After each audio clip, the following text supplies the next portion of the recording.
নজর রাখবো পরবর্তী সংবাদে। আজ জাতীয় যুব দিবস, আর এই জাতীয় যুব দিবসে প্রধানমন্ত্রী নরেন্দ্র মোদীর বার্তা, বিশেষ করে ভারতকে শক্তিশালী করার বার্তা। বিবেক জয়ন্তীতে প্রধানমন্ত্রী নরেন্দ্র মোদীর কন্যাকুমারীতে ধ্যানের ছবি পোস্ট করলেন প্রধানমন্ত্রী। টেলিফোন লাইনে রয়েছেন প্রতিনিধি সুমন্ত ব্যানার্জি। সুমন্ত, এই যে আজকে বিবেক জয়ন্তী, সেখানে শক্তিশালী ভারতের বার্তা দিয়ে নিজের ধ্যানের ছবি পোস্ট করলেন প্রধানমন্ত্রী। আর এই ছবির মধ্য দিয়ে বা এই বার্তাতে কি ছিল মূলত যুব সমাজের প্রতি, কি জানতে পারছেন? দেখো, রবিবারই স্বামীজির 163তম জন্ম দিবস এবং এই দিনটিকে দেশ জুড়ে পালিত হয় বা যুব দিবস হিসেবে। সেই যুব দিবসেই প্রধানমন্ত্রী নরেন্দ্র মোদীর শ্রদ্ধা স্বামী বিবেকানন্দের প্রতি। এবং গত বছরও আমরা দেখেছিলাম যখন লোকসভা নির্বাচন হয়েছিল, সেই লোকসভা নির্বাচনের আগে কন্যাকুমারীতে বিবেকানন্দ রকে গিয়ে ধ্যান করেছিলেন প্রধানমন্ত্রী, এবং সেই সময় কিছু ঝলক এই বিশেষ দিনটিতে প্রকাশ করেছেন তিনি। এক্স হ্যান্ডেলে তিনি লিখেছেন যে জন্মবার্ষিকীতে স্বামী বিবেকানন্দকে শ্রদ্ধা জানাই। যুব সমাজের কাছে তিনি এক চিরকালীন আদর্শ, তাদের মনে এগিয়ে চলার ইচ্ছা জানান স্বামীজি। উন্নত এবং শক্তিশালী ভারতের যে স্বপ্ন তিনি দেখেছিলেন, সেই স্বপ্ন পূরণ করতে আমরা অঙ্গীকারবদ্ধ। দেখো, 2019 সালে লোকসভা যে নির্বাচন হয়েছিল, সেই ফল ঘোষণার আগে কেদারনাথে ধ্যান করেছিলেন প্রধানমন্ত্রী, এবং সেই প্রথা বজায় রেখে 2024 সালেও আমরা দেখেছিলাম যে কন্যাকুমারীতে যে স্বামী বিবেকানন্দ রক রয়েছে, যেটা বিবেকানন্দ রকের ধ্যান মণ্ডপম বলে পরিচিত, সেখানেই তিনি ধ্যানে বসেছিলেন। 75 দিন ধরে দেশ জুড়ে 206টি যে নির্বাচনী সভা করেছিলেন তিনি, এবং সেই সভা করার পর 45 ঘন্টা সেই বিবেকানন্দ রকে তিনি ধ্যানে বসেছিলেন।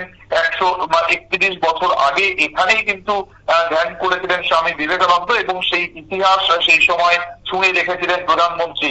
আমরা দেখেছিলাম যে সাদা পোশাক পরে পুজো সেরে ধ্যান শুরু করেছিলেন তিনি, এবং বিবেকানন্দের জন্মবার্ষিকীতে পুজোর কয়েকটি ঝলক প্রকাশ করেছেন তিনি তার এই প্যান্ডেলে।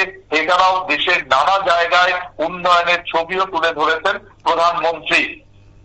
দেখো, প্রধানমন্ত্রী ছাড়াও এই আরো অনেকেই হয়তো স্বামীজির জন্মবার্ষিকীতে শ্রদ্ধা জানিয়েছেন, কিন্তু আজকে প্রধানমন্ত্রী এই যে বার্তা দিতে চেয়েছেন শক্তিশালী ভারতের, এবং তিনি যে বিষয়টি তুলে ধরেছেন যে একসময় বিবেকানন্দ কিন্তু একটা এমন একটা দেশ দেখতে চেয়েছিলেন যেটা কিন্তু একটা শক্তিশালী দেশ হবে, শক্তিশালী ভারতের স্বপ্ন তিনি দেখেছিলেন।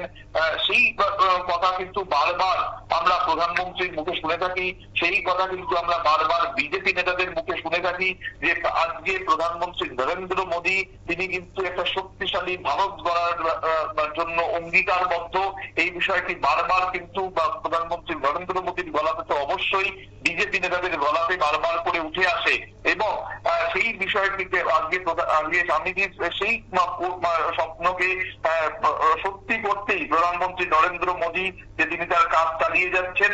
আজকে এই ছবি প্রকাশের মাধ্যমে এবং স্বামীজিকে শ্রদ্ধা জানানোর সঙ্গে সঙ্গে তিনি এই বার্তা আরো একবার দিতে চেয়েছেন যে প্রধানমন্ত্রী নরেন্দ্র মোদীর নেতৃত্বেই কিন্তু শক্তিশালী ভারত গড়ার স্বপ্ন সত্যি হবে, এবং তিনি যে টার্গেটটা নিয়েছেন যে 2047 সালের মধ্যে ভারত যে জায়গায় পৌঁছে যাবে, সেটা কিন্তু মানুষ সারা জীবন মাথায় রাখবে। কিন্তু 2047 অনেক দূর, আপাতত 2025 আমরা বাস করছি। 2025 দাঁড়িয়ে বারবার করে তিনি কিন্তু একটা যুব সমাজকে এগিয়ে আবার শক্তিশালী করার বার্তা দিচ্ছেন। কখনো তিনি বার্তা দিচ্ছেন যে সারা দেশ জুড়ে যে সমস্ত সমাজ বিরোধী বা যাতে কোনো কাজ না হয় তার জন্য তিনি সকলকে এগিয়ে আসার বার্তা দিচ্ছেন। সুতরাং আজকের দিনটিকে মাথায় রেখে তিনি যে আরো একবার যুব সমাজকে ছুঁতে চাইলেন, এবং তাদের মনে এগিয়ে চলার যে ইচ্ছা সেটা আরেকবার যে জাগানোর চেষ্টা করলেন প্রধানমন্ত্রী আজকের এই ছবি প্রকাশের মাধ্যমে, আজকের এই স্বামীজিকে শ্রদ্ধা জানানোর মাধ্যমে, সেটা কিন্তু বলার অপেক্ষা রাখে না। সুপ্রীতি। একেবারে ধন্যবাদ তোমায় সুমন্ত। অর্থাৎ আজকের যুব দিবস এবং সেখানে যুব সমাজকে ইঙ্গিতপূর্ণ বার্তায় দিলেন প্রধানমন্ত্রী নরেন্দ্র মোদী। স্বামী বিবেকানন্দ যে জায়গাতে কন্যাকুমারীতে ধ্যানে বসেছিলেন সেই জায়গাতে অর্থাৎ বিবেকানন্দ রকে ধ্যানে বসেছিলেন প্রধানমন্ত্রী এবং সেই ছবি আজকের দিনে যুব দিবসে পোস্ট করলেন। তার সাথে যুবদেরকে যুব সমাজকে ইঙ্গিতপূর্ণ বার্তায় দিতে চাইলেন প্রধানমন্ত্রী নরেন্দ্র মোদী। ছোট্ট একটা বিরতির পর ফিরে আসছি, সঙ্গে থাকুন।